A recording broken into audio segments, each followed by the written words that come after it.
Caption দেখে নিশ্চয়ই বুঝতে পারছেন যে আমি কি বলবো। হ্যালো এভরিওয়ান, আমি লিখেছি আপনারা কত নিচে নামবেন।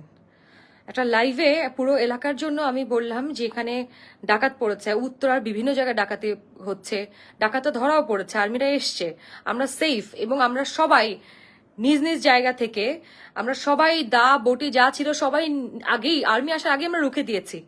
আমি সবাইকে অ্যালার্ট করার জন্য ভিডিওটা করেছি উত্তরবাসীকে, এবং আমরা উত্তরকে আমরা যেহেতু আর্মি হটলাইন পাচ্ছিলাম না তাই আর্মিকে কল করার জন্য বাইরে মানুষদেরকে রিকোয়েস্ট করেছি। এবং আমার ভিডিও করার লাইভটা করার কিছুক্ষণ প্রায় জাস্ট 20-25 মিনিটের মাথায় আর্মি চলে এসছে। সো উই আর সেফ নাও। এখানে আপনারা কি কি ধরনের কথা বলছেন সেখানে যে স্বাধীনতা এনজয় করো, স্বাধীনতার ফল এটা এটা সেটা, আপনাদের একটা কথা ইনফরমেশন দেই। যেসব ডাকাতরা ধরা পড়েছে তার মধ্যে কয়েকজনই স্বীকার করেছে তাদেরকে বিভিন্ন ধরনের আওয়ামী লীগ পাতি নেতারা ভাড়া করছে ডাকাতি করানোর জন্য, দেশে অরাজকতা সৃষ্টি করার জন্য।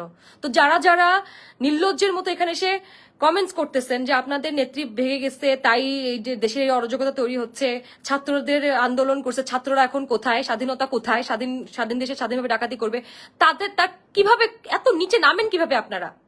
আপনারাই অরাজকতা তৈরি করতেছেন, আপনারাই আবার এখানে হাসাহাসি করতেছেন। এগুলো কি? এটা তো আমাদের দেশ ভাই। এতগুলো মানুষের জীবন নিয়ে কেন খেলতেছেন আপনারা? আপনাদের লজ্জা করে না? এরা প্রত্যেকে আমাদের দেশের মানুষ, এগুলো সব আমাদের দেশের সম্পদ। আপনারা এগুলো নষ্ট করতেছেন জাস্ট দল বিভেদ করার জন্য, দলীয় ক্রন্দনের জন্য আপনারা এগুলো করতেছেন।